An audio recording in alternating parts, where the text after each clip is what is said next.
Hi students, welcome to the Alpha Physics Classes. मैं रश्मि सिंह। आज आप लोग को जो टॉपिक पढ़ाने वाली हूँ वो है रेस्पिरेशन इन प्लांट्स। इससे पहले मैं आपको टॉपिक रेस्पिरेशन क्या होते हैं वो मैंने आपको पढ़ा दिया है। टाइप्स ऑफ रेस्पिरेशन भी मैंने आपको पढ़ा दिया है कि 2 टाइप्स ऑफ रेस्पिरेशन होते हैं, एरोबिक एंड एनारोबिक। अगर मेरा वीडियो आपको अच्छा लगता है तो प्लीज़ शेयर एंड सब्सक्राइब ज़रूर करें। मैं आपको जो पढ़ाने वाली हूँ आज वो है रेस्पिरेशन इन प्लांट्स। प्लांट्स के अंदर रेस्पिरेशन होते हैं। तो देखिए, जिस तरह से ह्यूमन बीइंग क्या है, एक एनिमल है। तो जिस तरह से एनिमल्स को रेस्पिरेशन की ज़रूरत होती है, यानी कि जिस तरह से हमें एनर्जी की ज़रूरत होती है, उसी तरह से प्लांट्स को भी एनर्जी की ज़रूरत होती है ताकि उनकी ग्रोथ हो सके। तो प्लांट्स को भी वहाँ पे एनर्जी की ज़रूरत होती है, यानी प्लांट जो सनलाइट के हेल्प से, फोटोसिंथेसिस के हेल्प जो वो खाना बनाते हैं, जिसे कि वहाँ पे नाम दिया जाता है ग्लूकोज, वहाँ से वो भी एनर्जी कन्वर्ट कराते हैं। और उसी पढ़ेंगे कि प्लांट्स में रेस्पिरेशन होते तो हैं, लेकिन किस तरह से होते हैं ये मैं आपको पढ़ाऊंगी इसमें। सबसे पहले याद रखिएगा कि रेस्पिरेटरी गैसेस किसे बोले जाते हैं। अगर आपसे पूछा जाएगा कि रेस्पिरेटरी गैसेस किसे कहते हैं, यानी कौन सा ऐसा गैस है जो कि रेस्पिरेशन में यूज होते हैं, तो वो रेस्पिरेटरी गैसेस हमारा क्या होता है, ऑक्सीजन एंड कार्बन डाइऑक्साइड। यानी कि oxygen and carbon dioxide are the respiratory gases. Respiratory gases कौन कौन होते हैं, तो ऑक्सीजन एंड कार्बन डाइऑक्साइड हमारे रेस्पिरेटरी गैसेस होते हैं। अब यहाँ पे कुछ पॉइंट्स बताए गए, 3 पॉइंट्स आपको बताए गए हैं, जिस पॉइंट से हम ये कह सकते हैं कि respiration in plants is different from respiration in animals.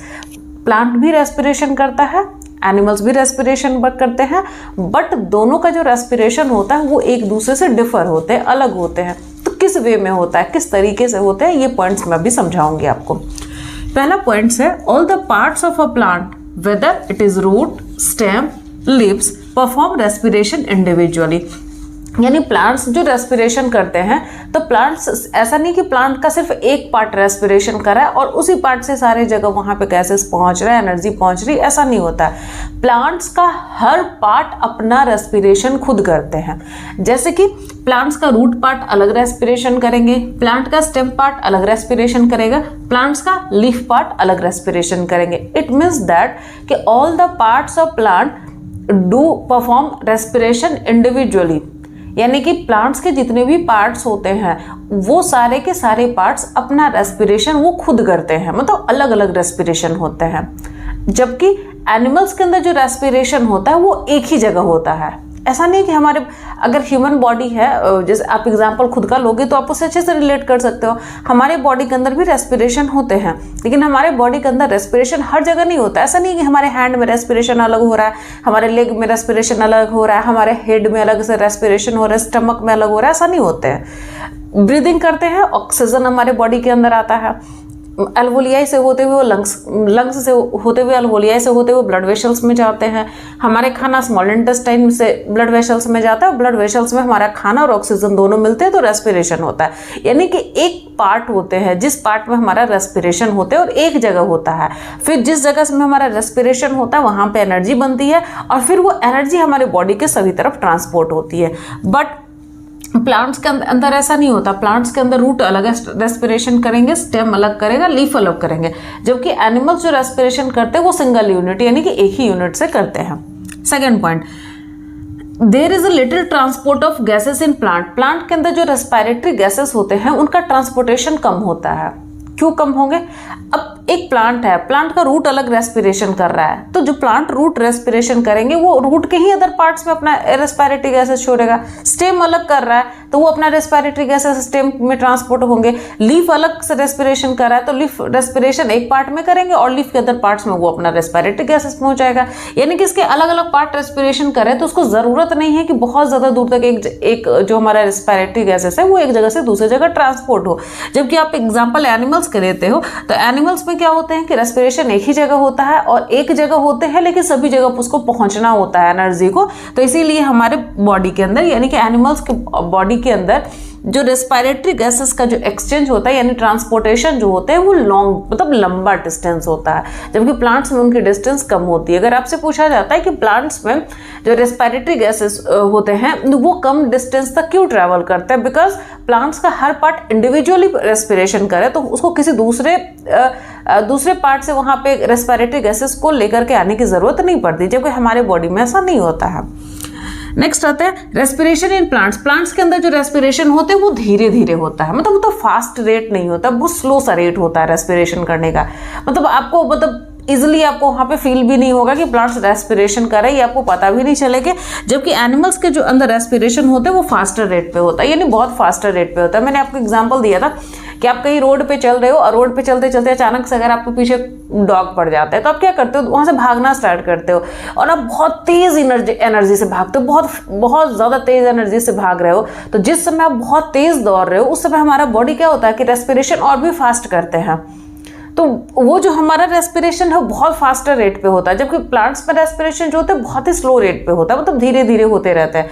जबकि एनिमल्स के अंदर जो रेस्पिरेशन होते हैं वो फास्ट रेट पे होते हैं। तो यहाँ से 3 पॉइंट्स मैंने बताया आपको कि जिस वे से आप जिस मतलब एस्पेक्ट से आप बोल सकते हो कि रेस्पिरेशन प्लांट्स भी करता है, एनिमल्स भी करते हैं, बट दोनों का रेस्पिरेशन एक दूसरे से डिफर होते हैं। पहला डिफरेंस आपको याद रखना है कि प्लांट्स जो रेस्पिरेशन करते हैं उसका हर पार्ट खुद का रेस्पिरेशन करेंगे। रूट अलग रेस्पिरेशन करेगा, स्टेम अलग रेस्पिरेशन करेंगे, लीव्स अलग रेस्पिरेशन करेंगे।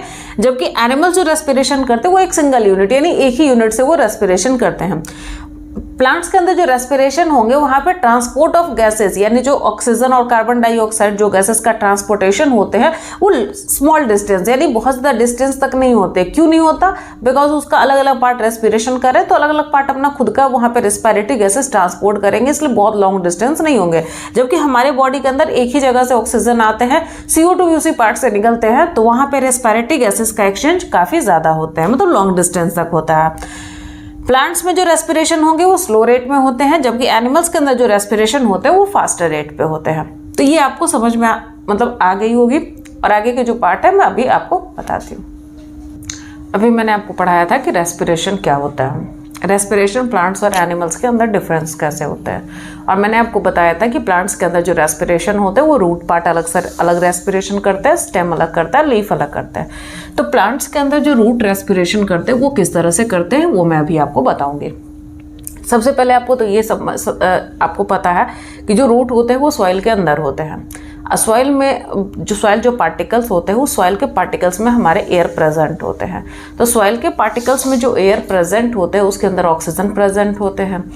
तो जो रूट होते हैं, जो रूट जैसे ये एक प्लांट है तो प्लांट का ये जैसे रूट पार्ट हमारा इस तरह से होते हैं, इसमें छोटे छोटे इस तरह से एपिडर्मल सेल निकले होते हैं, इस तरह से हेयर लाइक स्ट्रक्चर होते हैं। मतलब रूट के अंदर भी छोटे छोटे से हेयर लाइक स्ट्रक्चर होते हैं जिसे नाम दिया जाता है वहाँ पे रूट हेयर। क्या नाम दिया जाता है? Root hair. तो प्लांट्स के अंदर जो रूट पार्ट होता है उसमें जो रेस्पिरेशन करते हैं तो रेस्पिरेशन में क्या होता है, ऑक्सीजन लिया जाता है, CO2 को रिलीज किया जाता है। तो जो ऑक्सीजन एब्जॉर्ब करने का काम करते हैं, रूट का कौन सा पार्ट सबसे पहले ऑक्सीजन को एब्जॉर्ब करते हैं सॉइल से, तो वो हमारा कौन सा पार्ट होता है? Root hair.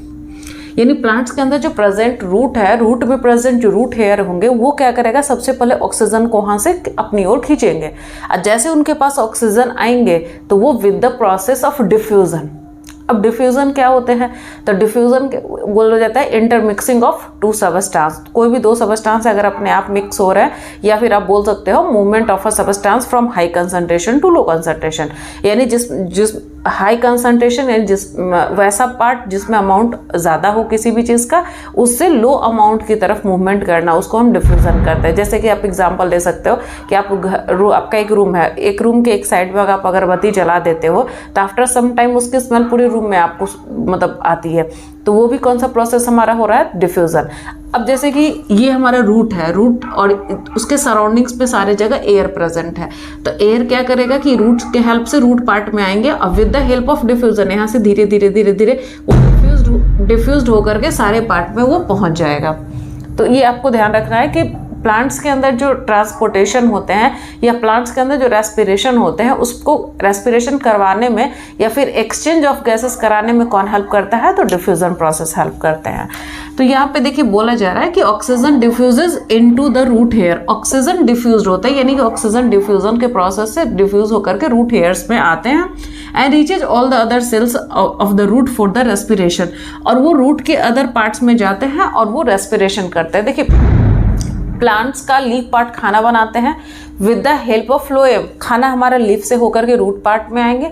रूट क्या करेगा कि सॉइल से ऑक्सीजन एब्जॉर्ब करेगा और जो पहले से हमारा खाना प्रेजेंट है और ऑक्सीजन दोनों मिलकर वहाँ पे रिएक्शन करेंगे और एनर्जी रिलीज करेंगे और उस एनर्जी का यूज करके ये हमारा रूट पार्ट मतलब ग्रो करता है, सर्वाइव करते हैं। तो ये आपको ध्यान रखनी है। Respiration occur in root occurs by the diffusion of respiration gases through the root hairs, यानी कि रूट में जो रेस्पिरेशन होते हैं, और रेस्पिरेशन में मेनली होता क्या है, तो रेस्पिरेशन में होता है रिलीज ऑफ एनर्जी, और एनर्जी रिलीज कैसे होती है, तो ऑक्सीजन के प्रेजेंस में वहाँ पे एनर्जी रिलीज होती है। तो ये आपको ध्यान रखना है। रेस्पिरेटरी गैसेस कौन कौन कहलाते हैं? Oxygen and CO2। Oxygen and CO2 respiratory gases है। ऑक्सीजन को लिया जाता है, CO2 को छोड़ा जाता है। तो ये आपको ध्यान रखना है। एक क्वेश्चन जो ये मैंने आपको लिखा है ये बहुत इंपॉर्टेंट है, लगभग हर मतलब बोर्ड एग्जाम में ये क्वेश्चंस आ चुके हैं, और आप मतलब कॉम्पिटिटिव एग्जाम जाते हैं तो वहाँ भी ये क्वेश्चन पूछे जाते हैं। इफ मतलब अगर किसी रूट को, किसी प्लांट को आप लगाए और उस प्लांट का जो रूट पार्ट होता है वहाँ पे पानी काफ़ी ज़्यादा दे दिया आपने, या काफ़ी ज़्यादा पानी जमा हो गया, चाहे वो बारिश की पानी की वजह से हो, या आप घर में पॉट वगैरह में प्लांट्स लगाते हो ना, तो वहाँ पे कोई पौधे में मान लेते हैं कि आप पानी ज़्यादा दे दिए, मतलब पानी पूरा भरा हुआ है, और अगर ऐसा सिचुएशन अगर 4-5 दिनों तक रह जाएगा तो क्या वो प्लांट सर्वाइव कर पाता है? तो नहीं कर पाते हैं। क्यों नहीं कर पाते? तो यहाँ से समझिए। The land plants die if the roots remain waterlogged for a considerable time, यानी कि अगर किसी प्लांट का जो रूट पार्ट होते हैं वाटरलॉग्ड मतलब बहुत ज़्यादा पानी में अगर काफ़ी समय तक के लिए, कुछ समय के लिए रह जाते हैं, तो क्या वो सर्वाइव कर पाएंगे? तो नहीं कर पाएंगे, because too much water expels all the air from in between the soil particles. अब मान लेते हैं कि जैसे मैंने आपको बोला कि जो हमारे पास एयर प्रेजेंट है जिसमें ऑक्सीजन होते हैं, वो ऑक्सीजन कहाँ प्रेजेंट होते हैं? तो सॉइल के बीच में प्रेजेंट है। अब जब पानी आएंगे उधर से, तो पानी क्या करेगा कि सॉइल में जो प्रेजेंट एयर है वो हल्का है, तो एयर को क्या करेगा वहाँ से हटा करके, और एयर की जगह पे वाटर आ जाएंगे। अब वहाँ पे क्या है कि हमारे पास ऑक्सीजन है नहीं।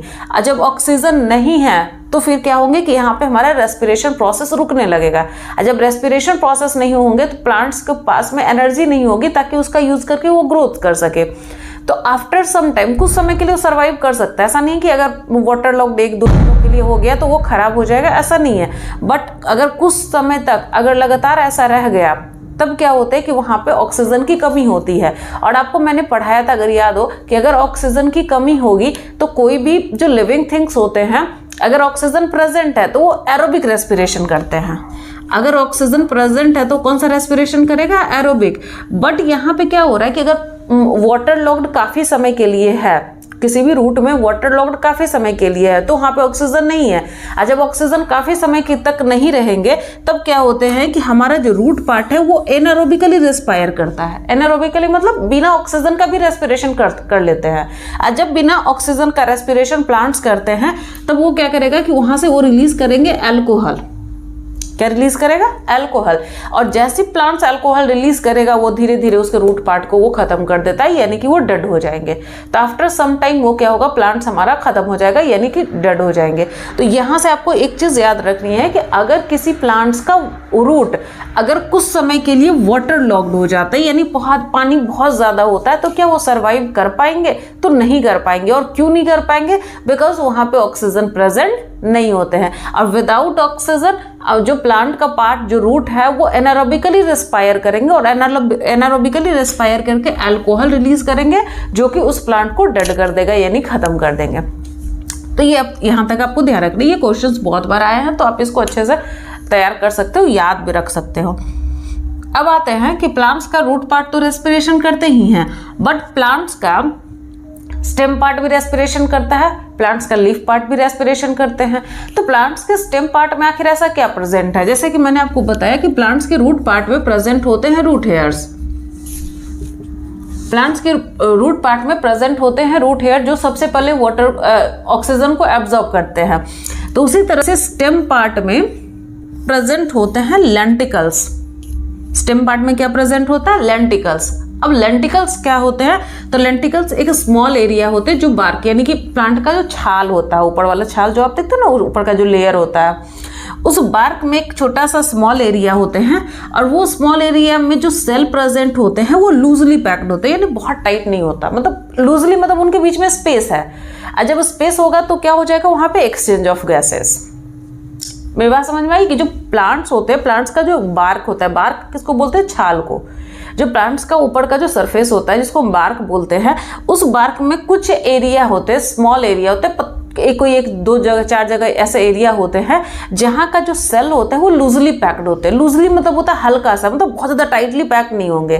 जैसे मतलब आप एग्जांपल लो सॉलिड, सॉलिड में क्या होता है कि पार्टिकल्स बहुत टाइटली पैक होते हैं, इसलिए जैसे दीवार अगर कोई है, दीवार से आपको बोल दिया जाए कि आप इधर से उधर क्रॉस कर जाओ तो आप नहीं कर पाते हो। क्यों नहीं कर पाते हो, क्योंकि वहाँ पर जो सॉलिड सबस्टांस यूज़ किया गया उसके पार्टिकल बहुत नज़दीक है एक दूसरे से, तो हम नहीं कर सकते, क्योंकि बीच में स्पेस नहीं खाली है। तो जब स्पेस है ही नहीं तो हम कैसे पास कर सकते हैं। वही पानी में जब हमें बोला जाता है कि पानी में पास कर, जब पानी लिक्विड होता है तो हम पास करते हैं, लेकिन वहां भी आपको फोर्स कुछ ना कुछ वहां पे आपको मतलब फील होगा।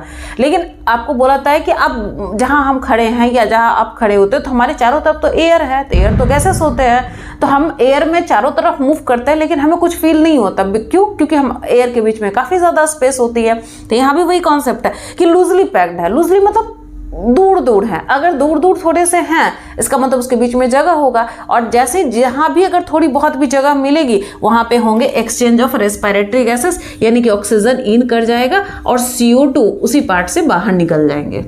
तो ये आपको याद रखना है। लेंटिकल्स क्या होते हैं, तो लेंटिकल्स एक स्मॉल एरिया होते हैं, बार्क में प्रेजेंट होते हैं जहां का सेल लूजली पैक्ड होते हैं, और लूजली पैक्ड होने के कारण वहां पे एक्सचेंज ऑफ रेस्पिरेटरी गैसेस हो जाता है। प्लांट्स के रूट पार्ट पे किस तरह से रेस्पिरेशन होते हैं ये मैंने आपको बताया। अब मैं आपको समझाती हूँ कि प्लांट्स का जो स्टेम पार्ट होता है उसमें रेस्पिरेशन किस तरह से होते हैं। तो कुछ प्लांट्स ऐसे होते हैं जो हर्बेशियस होते हैं, यानी हर्ब्स प्लांट, मतलब बहुत ज़्यादा वुडी नहीं होते हैं, बहुत पतला दूल्हा सा मतलब होते हैं। उसमें क्या होता है कि सारी जगह ग्रीन पार्ट प्रेजेंट होते हैं, तो उसका जो स्टेम होते हैं बट वो भी ग्रीन कलर का होता है, तो वहाँ पे प्रेजेंट होते हैं छोटे छोटे से स्मॉल पोर्स, स्टोमाटा जिसे हम कहते हैं। तो with the help of stomata वहाँ पे रेस्पिरेटरी गैसेस एक्सचेंज हो जाता है, यानी कि रेस्पिरेशन हो जाते हैं। अगर वुडी स्टेम होंगे तो with the help of lenticels, lenticels मैंने बताया था आपको कि जो बार्क होते हैं उसमें एक छोटा सा एक एरिया होता है जिसमें जो सेल होते हैं वो लूजली पैक्ड होते हैं, जहाँ से रेस्पिरेटरी गैसेस यानी ऑक्सीजन को ले सकते हैं, CO2 को रिलीज कर सकते हैं, और वहाँ पे जो खाना प्रेजेंट हो गए उसके साथ मिलकर के वो रेस्पिरेशन करेंगे, यानी स्टेम में रेस्पिरेशन होते हैं। अगर वो हर्बेशियस प्लांट है तो स्टोमाटा के हेल्प से रेस्पिरेशन होंगे, और अगर वो वुडी स्टेम है तो वो लेंटिकल के हेल्प से वहाँ पे रेस्पिरेशन होंगे। रेस्पिरेशन में एक्सचेंज ऑफ गैसेस होता है, रेस्पिरेटरी गैसेस होते हैं।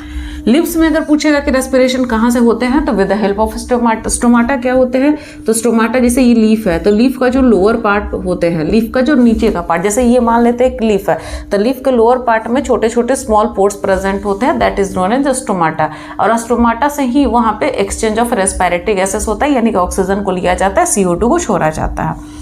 अब बात बोला जाता है कि रेस्पिरेशन जो होते हैं वो डे में भी होता है, नाइट में भी होता है, यानी कि प्लांट्स में रेस्पिरेशन ऑलवेज होते रहता है, चाहे वो दिन हो या फिर रात हो, जबकि फोटोसिंथेसिस ओनली डे में होते हैं। क्यों, क्योंकि डे में ही ओनली क्या प्रेजेंट होता है, सन। इट मीन्स दैट कि प्लांट्स के अंदर रेस्पिरेशन दोनों समय होते हैं, वो रात में भी होता है, दिन में भी होते हैं, जबकि फोटोसिंथेसिस ओनली डे के समय में होते हैं। तो ये जो पार्ट मैंने आपको बताया, यहाँ से बहुत बार बोर्ड में क्वेश्चन आ गया कि नेट एक्सचेंज ऑफ गैसेस फिर क्या होते हैं, यानी कि प्लांट्स रेस्पिरेशन दिन में भी हो रहा है, रात में भी हो रहा है, फोटोसिंथेसिस दिन में हो रहे हैं, रात में नहीं हो रहे हैं, तो वहाँ पे जो गैसेस जो एक्सचेंज हो रहा है वो किस तरह से होते हैं, तो वो आप समझिए। अब यहाँ पे आप देखिए कि डे के समय में, दिन के समय में, मतलब एक बोलते हैं ना ट्रिक, कुछ ट्रिक हमें आना चाहिए ताकि हम कैसे याद कर रख सके, नहीं तो फिर कंफ्यूजन आपको होगा। आप यहाँ से ये ध्यान रखना कि डे के समय में क्या होते हैं, फोटोसिंथेसिस। डे के समय में क्या होता है, फोटोसिंथेसिस। लेकिन आपको ये भी ध्यान में रखना है कि डे हो या नाइट हो, रेस्पिरेशन ऑलवेज प्लांट्स के अंदर चलते रहते हैं, बट आप याद करने के लिए क्या याद कर सकते हो कि डे के समय में होते हैं फोटोसिंथेसिस, और फोटोसिंथेसिस में प्लांट्स क्या करता है, CO2 को लेता है, तो CO2 डिफ्यूजेस इन, यानी कि CO2 को लेगा और ऑक्सीजन को क्या करता है, वो रिलीज करता है। तो ये ट्रिक से आप याद कर रख सकते हो, क्योंकि हो रहा है दोनों ही चीजें। वहाँ पे। तो डे के समय में, दिन के समय में फोटोसिंथेसिस प्लांट्स करते हैं। तो फोटोसिंथेसिस करते हैं तो CO2 को लिया जाता है फोटोसिंथेसिस में। आपको रिएक्शन तो आपको याद होगा कि CO2 होते हैं, वाटर होते हैं, फिर सनलाइट होता है, क्लोरोफिल होते हैं, फिर वो वहाँ पे खाना बनाता है और साथ में ऑक्सीजन रिलीज करते हैं। तो दिन के समय में रेस्पिरेशन तो हो ही रहा है। रेस्पिरेशन में प्लांट्स क्या कर रहे होंगे? तो ऑक्सीजन को ले रहा होगा, CO2 को छोड़ रहे होंगे। और दिन के समय में ही प्लांट्स CO2 को भी ले रहा होगा और ऑक्सीजन को भी रिलीज कर रहा होगा। लेकिन इन दोनों प्रोसेस में जो मेनली जो सबसे ज्यादा होता है वो ना अमाउंट किसकी ज्यादा होती है, यानी रेस्पिरेशन ज्यादा होता है या फोटोसिंथेसिस ज्यादा होते हैं। तो रेट ऑफ फोटोसिंथेसिस दिन के समय में ज्यादा होते हैं। तो आप ऐसे भी याद कर सकते हो कि अगर रेट ऑफ फोटोसिंथेसिस दिन में ज्यादा है तो इट मीन्स दैट कि वहां पे CO2 को ज्यादा आएंगे, ऑक्सीजन रिलीज होंगे। रात के समय में फोटोसिंथेसिस तो होंगे नहीं, तो सिर्फ रेस्पिरेशन होंगे। और रेस्पिरेशन में क्या होता है कि ऑक्सीजन लिया जाता है, CO2 को छोड़ा जाता है। तो आप इस ट्रिक से आप इस पॉइंट को याद रख सकते हो कि दिन के समय में फोटोसिंथेसिस होते हैं। तो फोटोसिंथेसिस में क्या होते हैं, तो CO2 को लिया जाता है, ऑक्सीजन छोड़ा जाता है। तो वही पॉइंट्स आपको लिखना है। नाइट के समय में फोटोसिंथेसिस तो होते नहीं है, सिर्फ रेस्पिरेशन होता है। तो रेस्पिरेशन में ऑक्सीजन लिया जाता है, CO2 को छोड़ा जाता है। तो ये आपको याद रखना है। और प्लांट्स के अंदर जो भी रेस्पिरेशन होंगे उसको रेस्पिरेशन कराने में हेल्प कौन करता है? प्रोसेस ऑफ डिफ्यूजन, यानी कि मूवमेंट ऑफ मॉलिक्यूल्स, यानी movement of substance from high concentration to low concentration. तो ये पॉइंट्स आपको याद रखना है। और ये पूरा का पूरा आपका हो गया रेस्पिरेशन इन प्लांट्स। और इससे ज़्यादा कहीं से भी आपसे कोई क्वेश्चंस नहीं पूछे जा सकते। अगर फिर भी इस टॉपिक में अगर कोई डाउट हो तो you can ask question. Thank you so much.